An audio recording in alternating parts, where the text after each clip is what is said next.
Jangan, Bu. Biar berdiri. Tenang dulu. Wah gila. Pindah agamanya, memeluk agama Hindu. Laskar Pelangi. Dan udah pasti tiada lain tiada bukan berarti masukin laporan polisi. Yo geng, tekan tombol subscribe geng. Hey yo, what's good? Welcome back to Kamar Jerry.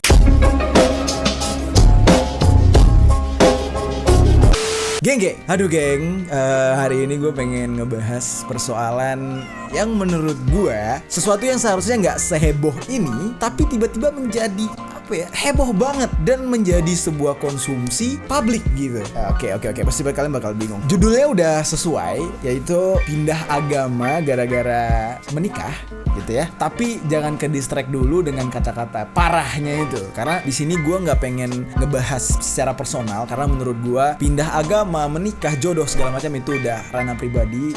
Gue nggak punya hak untuk mendikte, gue nggak punya hak untuk ngorek-ngorek hal tersebut, gue nggak punya hak juga untuk ngatur-ngatur orang gitu kan, karena gue nggak tahu juga masa depan gue kayak gimana. Gue belum menikah gitu kan, gue nggak mau ntar takabur banget gue ngomong ini ngomong itu, ini salah itu benar, ini salah itu benar, tiba-tiba terjadi sama gue berabe gitu kan. Jadi hari ini gue pengen ngebahas permasalahan netizen yang mulutnya julidnya aja nih, yang menyerang si pelaku pindah agama karena menikah ini, dan akhirnya si pelaku ini melaporkan ke polisi orang-orang yang julid. Memang sih netizen plus 62 ini ya kan, kalau dilaporin tuh kayaknya bisa penuh sih penjara.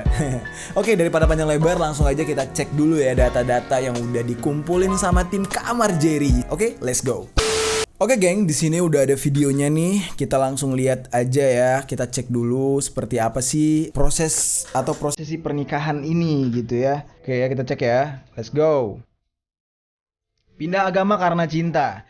Gadis kelahiran Lendang Nanke. Oke. Orang Lombok nih geng. Lombok tuh sama Bali tuh deket ya geng. Jadi ya budayanya nggak jauh beda gitu. Jadi dari Islam dia menjadi Hindu. Bisa dilihat ya dari pakaian adatnya gitu ya, dan cara menikahnya gitu, adat nikahnya tuh ya. Udah kelihatan kalau ini agama Hindu. Dan perlu kalian ketahui geng, Hindu ini termasuk agama yang tua di Indonesia. Bisa dibilang emang cikal bakal awal Indonesia. Makanya nama negara kita tuh Indonesia, itu awal itu dari Hindunesia. Dan banyak bahasa-bahasa Hindu yang dipakai oleh bahasa kenegaraan kita. Contoh Pancasila itu bahasa Hindu. Terus juga nama-nama di di pemerintahan tuh juga banyak. Oke, ini sekarang udah ini ya.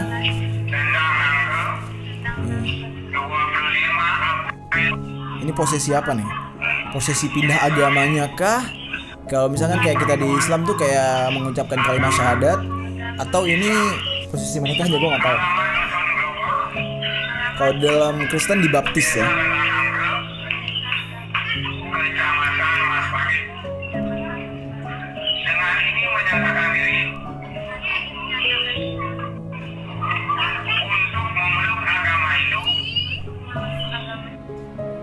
Pindah agamanya, memeluk agama Hindu. Ini posisi pindah agamanya dia ya.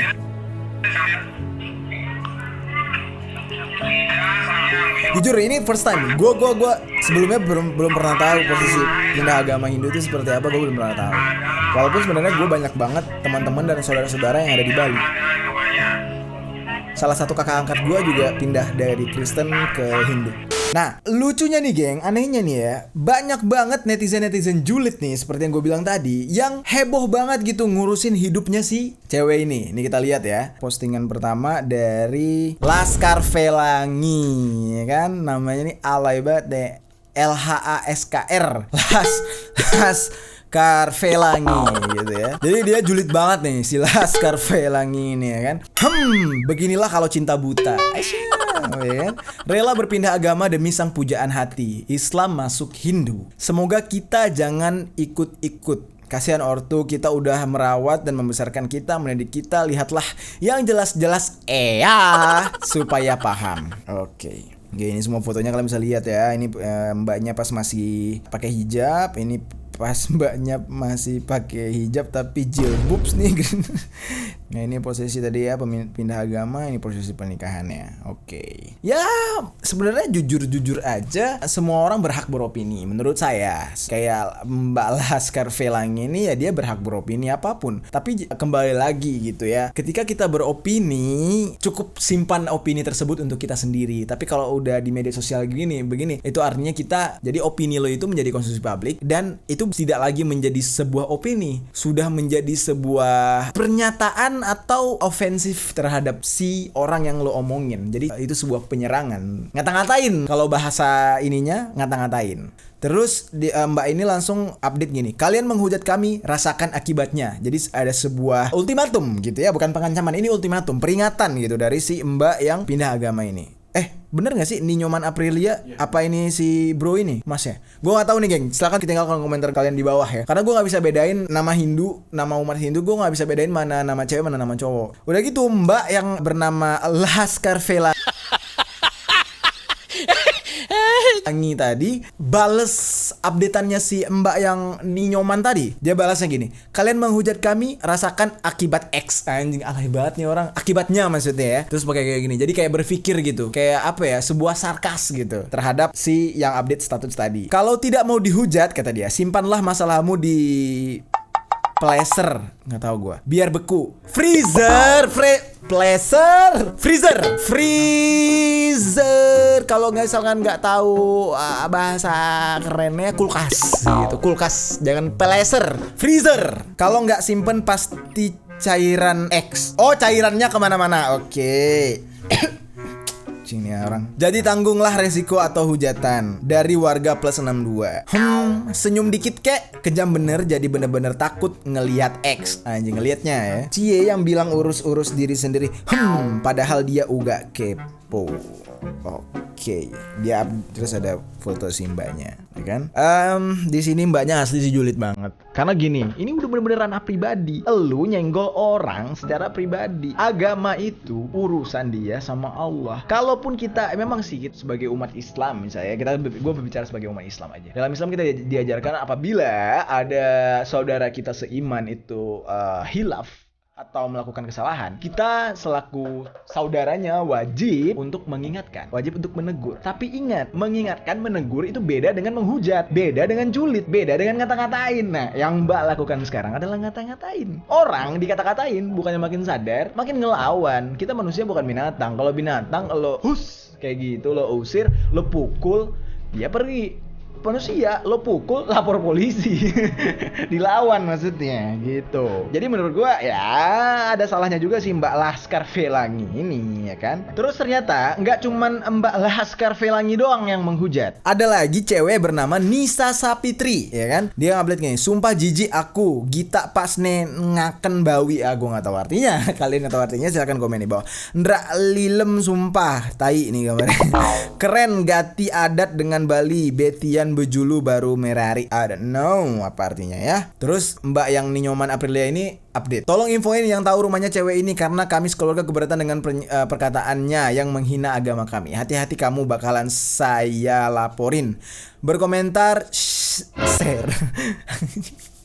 Share, boleh saja, tapi kamu sudah keterlaluan. Perkataanmu membuat orang-orang keberatan. Kalau keberatan, kurangin muatan. Enggak, canda. Ya bener sih, ya. Dia ya memang udah gak sepantasnya sih komen kayak gitu. Sampai akhirnya Mbak Nyoman ini bener-bener update atau dia foto pakai baju Gucci KW kayaknya nih. Enggak, gue gak bahas itu, sorry, canda. Di Polda NTB Mataram. Nah, di sini kita bisa lihat ya. Tuh, dia mendatangi Polda langsung dan udah pasti tiada lain tiada bukan berarti masukin laporan polisi gitu kan. Nah, sejauh kita video ini setelah kita bahas itu belum ada kelanjutannya ya. Pelapor ini terhadap terlapor itu berakhir seperti apa? Kita lihat aja nanti. Kalau memang ada endingnya si terlapor ternyata ditangkap, ya kita akan bikin part 2-nya.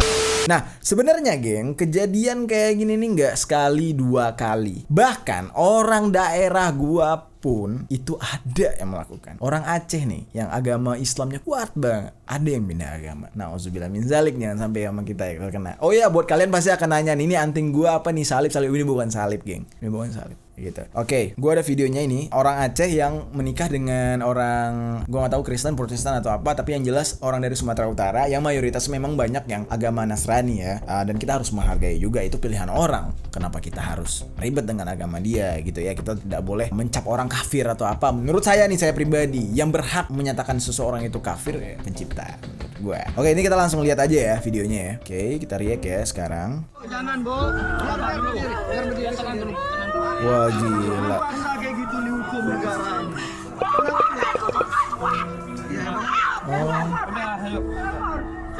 Oh, dijemput ya. Paksa gitu. Jangan, ayo deh. Kutuntut kalian semua. Tuntut mama ngono. Aja inang, hai, mereka paksa lagi jangan berani, bukan kak. Inang bu. Tiba inang kalau kau ini.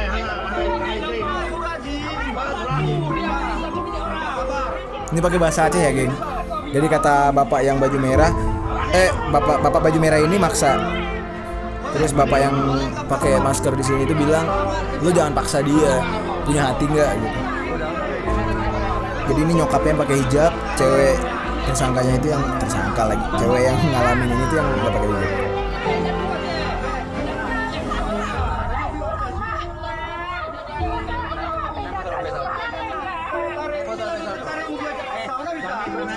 Oh iya.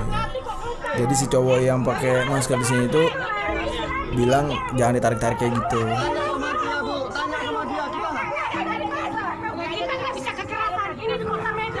Oh, kejadiannya di Medan, Bun.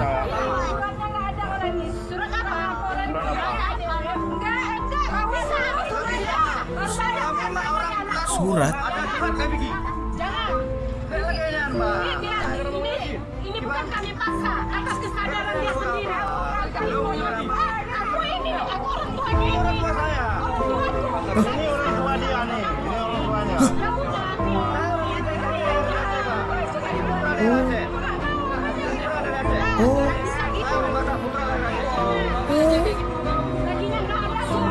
Hanya merinding gue, geng. Ini ternyata dari tadi yang pakai bahasa Aceh pakai ini nih, dia bisa bahasa Aceh. Ini kayaknya calonnya nih, dan dia yang Nasrani. Gue kaget sih kalau ada orang. Mungkin dia orang Batak, orang Medan yang udah lama di Aceh kali ya. Makanya bahasa Acehnya lancar banget. Wait, gue perlu stop sebentar. Tadi kan katanya mana suratnya, surat apa? Ini lu bukan dilapor ke polisi, yang jemput keluarga lu, surat apa? Masa iya kayak kepolisian gitu ketika menjemput tersangka atau yang diduga tersangka gitu ya, pakai surat ini, surat tugas gitu, kayak surat tugas. Masa ini orang tua lu, surat apa? Kasian nyokapnya. Pada dasarnya memang mau jualan. Karena dia suka memang dia ada Tanya sama anak ibu, apa memang dia mau dipaksa atau tidak? Biar kita ambil surat pernyataan si Fitri sama gereja. Ini udah sempat pindah agama gitu.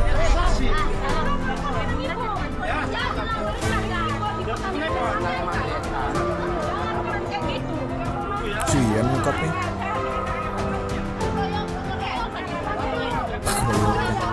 Sebenarnya sih oke. Gini. Gue nggak mau yang menyalahkan si mbak yang pindah agama juga, karena menurut gue yang kayak gue bilang tadi, segala bentuk hal yang menjadi pilihan seseorang biarlah menjadi pilihan dia. Kalau gue pribadi.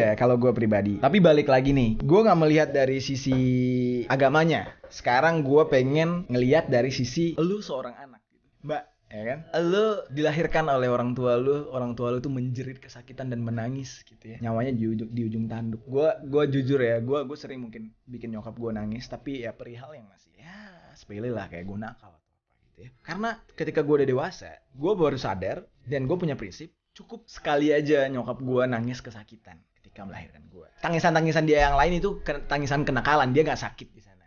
Dia nggak sakit. Mungkin dia kayak, duh kenapa anakku kayak gini? Atau dia menangis cuma pengen nunjukin ke anaknya karena biar anaknya tuh diem gitu. Lihat nih mama nangis loh gara-gara kamu gitu. Bisa jadi. Tapi bener-bener tangisan nyokap lu itu yang paling sakit itu adalah ketika lo lahir. Dan gue prinsip gue, jangan sampai nyokap gue nangis kesakitan lagi selain dia melahirkan gue. Selain setelah dia melahirkan gue. Nah, yang gue lihat di video ini adalah Mbak telah membuat tangis nyokap mama Mbak tangis kesakitan untuk kedua kalinya. Gue nggak tahu ini kedua kali apa 3 kali 4 kali, gue nggak tahu karena gue nggak kenal keluarga lu ya. Tapi yang di sini gue lihat ya, kalau gue jumlahin dari lo lahir sampai lo sekarang yang satu ini ya 2 kali gitu. Setidaknya gini, ketika kita memang dengan pilihan kita, ya udah go ahead. Tapi ingat, ada hal yang harus lo clearkan, yaitu beri pengertian pada keluarga dan orang tua lu. Supaya mereka bisa menerima jalan hidup lu. Lu sudah dewasa, lu punya jalan sendiri, lu punya cinta yang harus lu jalanin, ya whatever lah, skala bullshit duniawi lah gitu ya. Nah, dengan sikap lu kayak tadi, wah mama aja gini dijemput saya, berarti kan ada something yang lu belum selesaikan, tapi lu sudah main pilih aja gitu loh. Dan apa ya, lu nggak bisa misalkan kayak main sebelah pihak. Lu harus tetap ada sisi menghargai orang tua tersebut, karena juga dia itu tidak pernah memilih gitu. Dia nggak pernah minta buat ngelahirin lu, Tuhan yang pilih gitu loh. Dia juga mungkin kalau tahu sifat lo kayak gini melawan, gue nggak bilang lu pindah agama gara-gara pindah agama, tapi sifat lo melawan kayak gini, mungkin ya dia bisa memilih untuk tidak melahirkan anak yang seperti lo. Bisa jadi dia memilih untuk anak yang lain. Bisa aja. Kalau bisa milih, tapi kan sayangnya tidak bisa memilih. Itu loh.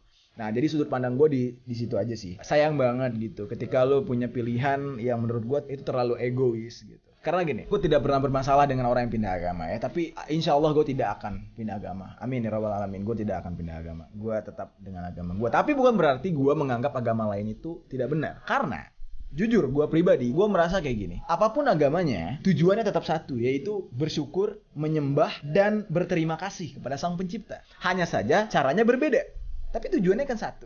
Orang Yahudi tercipta karena apa? Karena Allah yang menciptakan orang Yahudi. Orang Kristen, ya menciptakan Allah juga. Di dunia ini ada 4 kitab, Taurat, Zabur, Injil, Al-Quran. Bagi kita orang Muslim, Al-Quran yang paling sempurna. Bagi orang Kristen, Injil yang paling sempurna, ya kan? Bagi agama lain, Taurat, Zabur, segala macam. Tapi kalau Hindu dengan Buddha, yang ini yang gue dengar ya, itu adalah sebuah kepercayaan. Ya itu tadi geng, inti dari semuanya adalah kita tuh menyembah Tuhan. Gue yakin banget semua agama pasti ada kekuatan spiritualnya. Ketika kita melakukan ibadah tersebut, hidup kita tenang. Itulah yang gue rasakan. Ketika gue sholat, hidup gue tenang, nyaman gitu. Begitu juga dengan teman-teman gue yang ke gereja, mereka merasa damai setelah mereka beribadah. Jadi intinya adalah lo harus percaya bahwasanya Tuhan itu ada. Kita umat Islam percaya Allah itu ada. Udah, sesimpel itu gitu loh. Urusan pribadi, urusan orang. Kalau dia nyaman dan tenang dan damai dengan apa yang dia pilih, ya sudahlah. Kita sebagai umat Islam, saudara seiman, mungkin ada yang pindah dari agama Islam sebutannya murtad, tegur sewajarnya. Yang pantas buat nyikat dia, di dalam Al-Quran ada, yang pantas buat nyikat dia sampai ngebunuh dia adalah orang tua kandung. Dalam Al-Quran ada itu, ya kan? Anak yang sudah akhir balik, kalau dia tidak melaksanakan sholat, kalau dia melanggar hukum agama, ya orang tuanya tuh halal buat ngebunuh itu anak. Sebenarnya ada kayak gitu. Hati-hati, kata-kata tadi ntar diambil sama Kak Juli Caniago. Ya Juli di Amerika. Lu berasa udah tinggal di Amerika tuh udah kayak surga aja. Thank you ya udah nonton Kamar Jadi episode kali ini. Jangan lupa follow Instagram gua, subscribe channel ini, dan tinggalkan komentar kalian di bawah. Oke, geng. Bye.